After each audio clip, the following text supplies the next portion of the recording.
नमस्कार, आप देख रहे हैं GN24। मैं हूं आपका दोस्त रवि गोस्वामी। ये लाइव खबर हम आपको दिखा रहे हैं घरौंडा से। घरौंडा में जो कस्टोडियन विभाग की कार्रवाई में घर तोड़े गए थे, उनसे मिलने आज कांग्रेस पार्टी के राष्ट्रीय सचिव वीरेंद्र राठौर पहुंचे हैं। आज ये पर टूटा हुआ मकान है जो उनके सर ये हमने झुकी डाल रखी है उन्होंने थोड़ी थोड़ी।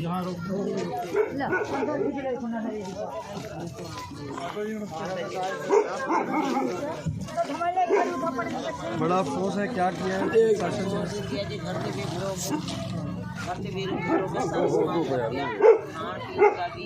बच्चे ने देखे जिस दिन आप घर पहुंचे हमारे रात में आग सरकार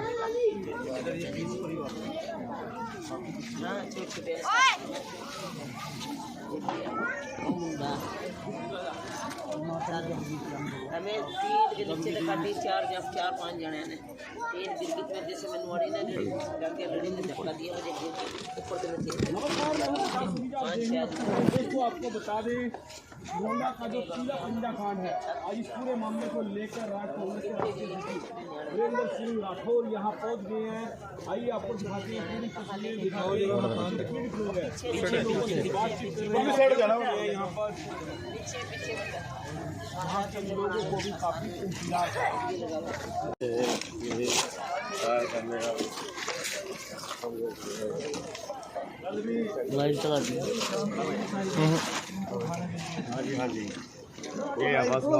चला कस्टोडियन की जमीन बता के। देखिए, बहुत ही अमानवीय घटना यहाँ घटी है।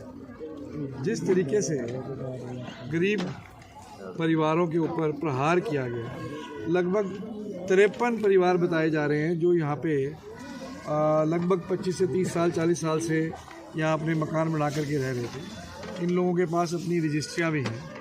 कस्टोडियन की ये ज़मीन बताई जा रही है। सबसे बड़ा प्रश्न ये है कि इतनी जल्दबाजी में सरकार क्यों थी। अभी तक कोई भी जवाब सरकार की तरफ से नहीं आया कि अचानक ऐसा क्या हुआ कि रातों रात बुलडोज़र ला करके यहाँ पे सारे 53 मकानों को तोड़ने की आवश्यकता महसूस हो। ना समय दिया गया। मकानों में 6-6 महीने के बच्चे थे, प्रेग्नेंट औरतें भी थी, लेडीज़ भी थी, हमारी बहनें थी, वृद्ध लोग भी थे। जिस प्रकार से पीला पंजा ला करके तहस नहस किया गया है, मैं भगवान का शुक्र मानता हूँ कि कोई जान माल का नुकसान नहीं हो पाया, परंतु मानवता की सारी हदें पार करने का काम इस मौजूदा सरकार ने किया है। सवाल ये उठता है कि अब बहुत सारे लोग कहेंगे कि राजनीतिक बात करते हैं, पर राजनीतिक बात यहाँ करनी आवश्यक है। इसलिए आवश्यक है कि जब चुनाव था तो क्या इन कॉलोनियों के अंदर भारतीय जनता पार्टी के लोग वोट मांगने नहीं आए होंगे? आए थे, एक वोट चुन के दिए। क्या इन लोगों ने मौके के अंदर भारतीय जनता पार्टी को चुनने में अपना योगदान नहीं दिया? अगर ये गैर कानूनी थे तो इनसे वोट मांगने का अधिकार भी नहीं होना चाहिए। क्या मुझे मौके का विधायक बता सकता है कि जिस समय वोट लेने के लिए आया होगा तो इनको क्या आश्वासन देके गया होगा कि चुनने के बाद आज तुम मुझे वोट दो, चुनने के बाद सबसे पहले बुलडोजर लेके तुम्हारे सिर के ऊपर मैं तोड़ने का काम करूँगा? क्या इस एजेंडे में चुनाव लड़ा गया था? क्या विधायक ने बताया था इनको कि मैं वोट लेने के बाद, जीतने के बाद तुम्हारे पर बुलडोजर चलाऊंगा? बता देना चाहिए था। परंतु अफसोस इस बात का है कि मौके का विधायक पिछले 12 दिन से गायब है, चुप्पी साधे हुए। अगर उनके मुताबिक ये कार्रवाई सही थी तो लोगों के बीच में आकर के कहें कि उन्होंने सही काम किया। मुंह छिपा करके, दौड़ करके, डर करके जो भागा जा रहा है विधायक का, ये इस बात को साबित करता है कि इसके अंदर कोई गहरी साजिश है। और आरएसएस के लोग केवल मात्र घरौंडा में ही नहीं, मैं पूरे हरियाणा में कई उदाहरण दे सकता हूं जहां आरएसएस के लोग कस्टोडियन, वक्फ बोर्ड, सरकारी स्कूलों, उनकी ज़मीनों पर पिछले 5 साल से लगातार कब्जे करते जा रहे हैं। और ये तांडव माननीय मुख्यमंत्री जी की नाक के नीचे हो रहा है। मुख्यमंत्री जी तो नारा ये दे रहे हैं कि सबसे ईमानदार मुख्यमंत्री, पर मुख्यमंत्री के आँख, नाक, कान, दाएं बाएं सच्चे बाजू पूरी तरीके से हरियाणा को लूटने में पिछले 5-6 वर्षों से लगे हुए हैं। मैं पूछना चाहता हूं हरियाणा के मुख्यमंत्री जी से, जो करनाल से विधायक भी हैं और हमारे ज़िले का प्रतिनिधित्व भी कर रहे हैं हरियाणा की विधानसभा में, कि उन्हीं की सरकार में बने हुए चेयरमैन, घुमंतू जाति के चेयरमैन, मैंने कल उनका बयान सुना, वो यहाँ आए और उन्होंने स्पष्ट शब्दों में ये कहा, ये मैं नहीं कह रहा, ये सरकार के नुमाइंदे कह रहे हैं कि घुमंतू जाति कमीशन की रूल और रेगुलेशन के खिलाफ इस कार्रवाई को किया गया है। और उन्होंने स्पष्ट कहा कि ये गैर कानूनी है और उन्होंने यहाँ तक कहा कि डिप्टी कमिश्नर को नोटिस दे करके जवाब मांगा जाएगा। तो जब सरकार के नुमाइंदे इस कार्रवाई को गैर कानूनी कह रहे हैं, तो आज तक हरियाणा का मुख्यमंत्री राहत कोष का इस्तेमाल करके इन गरीब जनता तक राहत क्यों नहीं पहुंचाई गई? मौके का विधायक पिछले 1 हफ्ते से मुंह छुपा करके क्यों गायब है? ये इस बात की ओर इशारा करता है कि कहीं ना कहीं आरएसएस और भाजपा का भूमाफिया, जो कि पूरे हरियाणा में सक्रिय है, उसकी नज़र भी हमारे इलाके की गरीब जनता की ज़मीन की तरफ है। नहीं तो प्रशासन स्पष्ट शब्दों में खुले तौर पर आकर के हमें बताए कि कारण क्या है, परंतु कारणों के ऊपर प्रशासन ने चुप। ये दुखद इसलिए है कि ये कार्रवाई पीठ के पीछे हो गई। हमारी सरकार भी थी, अब राजनीतिक बात कर रहा हूँ, कांग्रेस की सरकार थी, 10 साल सरकार रही। हमारी सरकार के अंदर भी कई बार अफसरों ने फैसले लिए लोगों के ढाबों को तोड़ने के, लोगों के मकानों को तोड़ने के लिए। और कई बार जेसीबी मशीनें, आपको याद होगा 2012-13 का साल में ये जीटी रोड के ऊपर हमारे ढाबे तोड़ने के लिए हमारी सरकार के अंदर आदेश हुए थे। परंतु उस प्रशासन को मैंने स्वयं अपने हाथ से खदेड़ने का काम किया। हमने अपनी सरकार के खिलाफ आवाज़ को बुलंद करने का काम किया था, चाहे वो कम्मोपुरे के ढाबे हों। मुझे आज भी याद है, 2 बसें पुलिस, डीएसपी, एसडीएम मौके पे सुबह 5 बजे तोड़ने के लिए पहुंचे थे। मैं खुद बंदूक लेकर के मैंने अफसरों की छाती के ऊपर रख करके उनको वहाँ से खदेड़ने का काम किया था। और वो ढाबे आज तक 13 साल हो गए, आज भी वो अपना जीवन यापन कर रहे हैं। और इसलिए किया था क्योंकि सरकार के अफसरों ने गलत कदम उठाए थे, गैर कानूनी काम उठा रहे थे। तो विधायक को अगर ये कार्य गैर कानूनी था तो छुपने की क्या आवश्यकता थी? और मैं आज भी आपके माध्यम से चेतावनी दे करके जा रहा हूँ, प्रशासन 24 घंटे का टाइम तय करके इनको उखाड़ने का अल्टीमेटम दे दे, 24 घंटे पहले हमें बता दे, और फिर हम देखेंगे कि किस अफसर में कितना दम। 24 घंटे का समय रखे प्रशासन, डिप्टी कमिश्नर करनाल, और कहे कि मैं बुलडोजर लेकर के 24 घंटे के अंदर यहाँ आऊँगा, या गोलियों की बौछार होगी, गोलियाँ चलेंगी और पूरी बौछार होगी। हमारी लाशों के ऊपर डिप्टी कमिश्नर चला ले बुलडोजर तो इनके मकान टूट पाएंगे। नहीं तो मेरा खुला चैलेंज है, डिप्टी कमिश्नर करनाल टाइम रखे और इनको समय दे दे, और हम भी सामने खड़े होंगे और फिर वो कार्रवाई करके दिखाएं। राठौर जी, कार्रवाई में भी दोहरी नीति अपनाई गई है। गरीब झुग्गी झोपड़ियाँ थी, 50 साल से पड़े, तोड़ दिया गया, 10 मिनट का टाइम नहीं दिया गया। बड़े मकान थे, 10 दिन का टाइम दे दिया गया।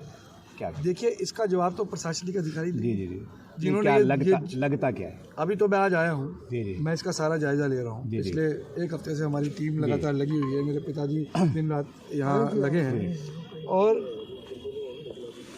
निश्चित रूप से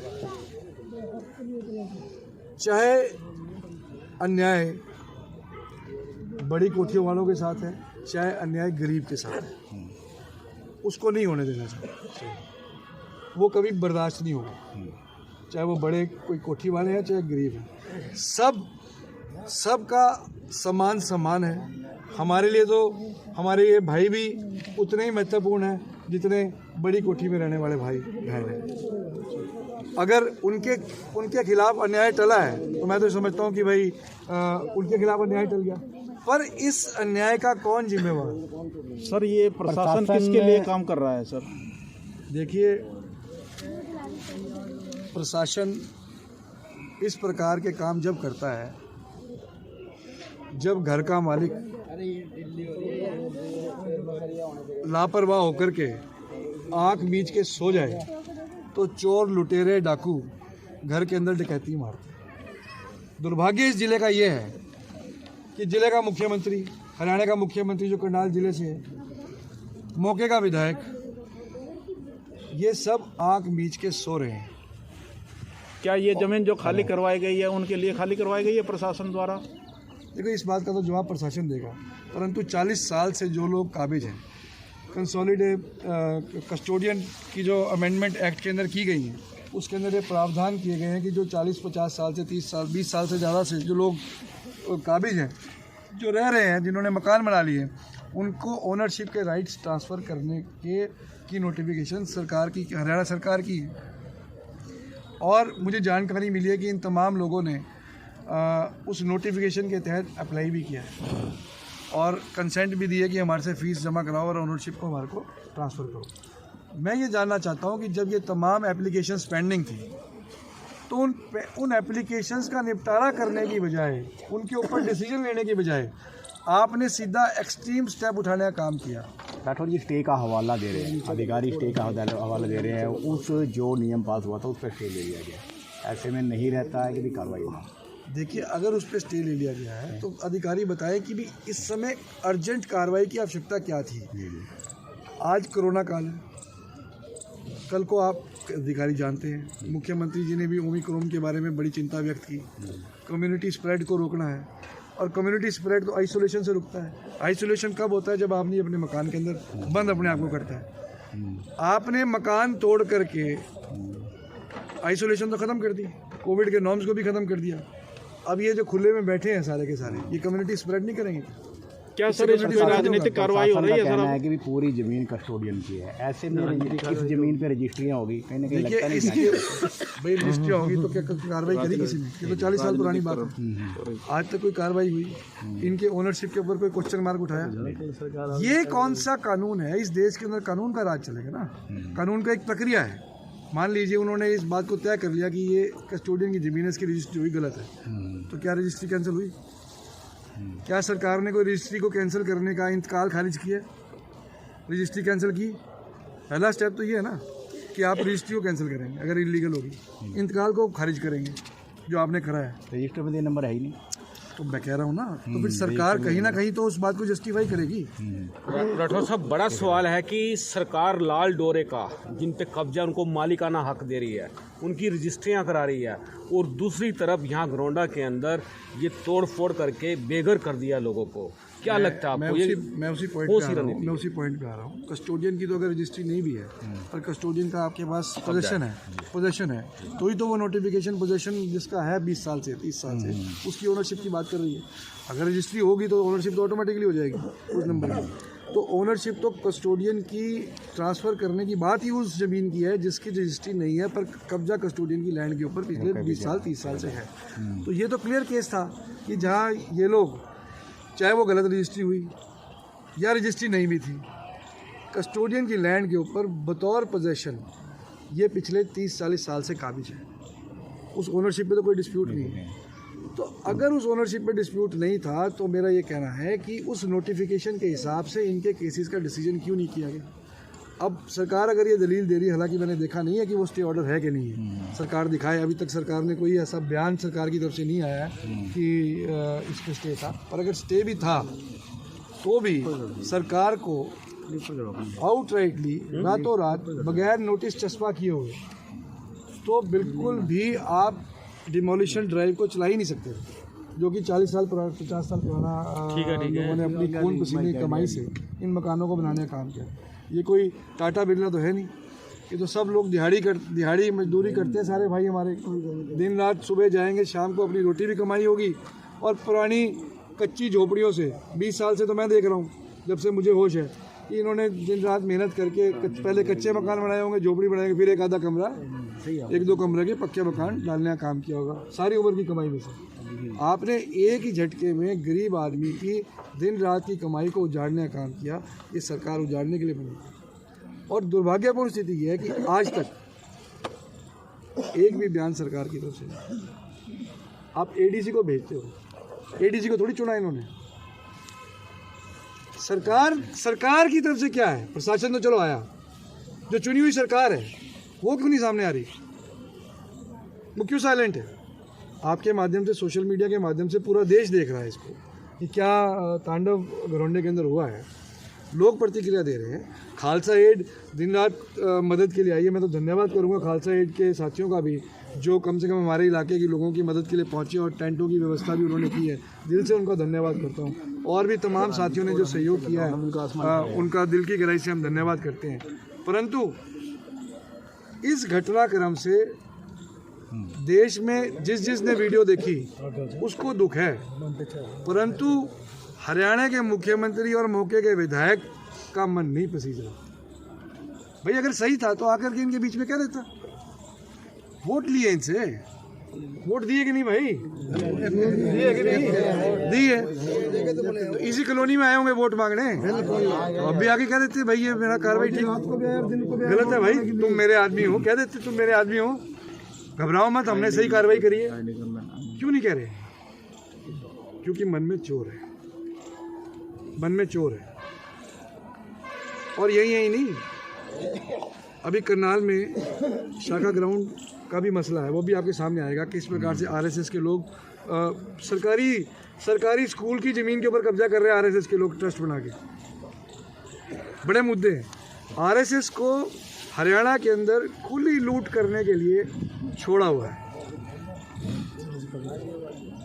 तो मेरा आपके माध्यम से ये चेतावनी है हरियाणा सरकार को कि धक्के की पॉलिसी हरियाणा में कहीं चलती हो, पर अगर घरौंडे की जनता के साथ धक्का होगा तो फिर ईंट का जवाब पत्थर से दिया जाएगा। जी धन्यवाद।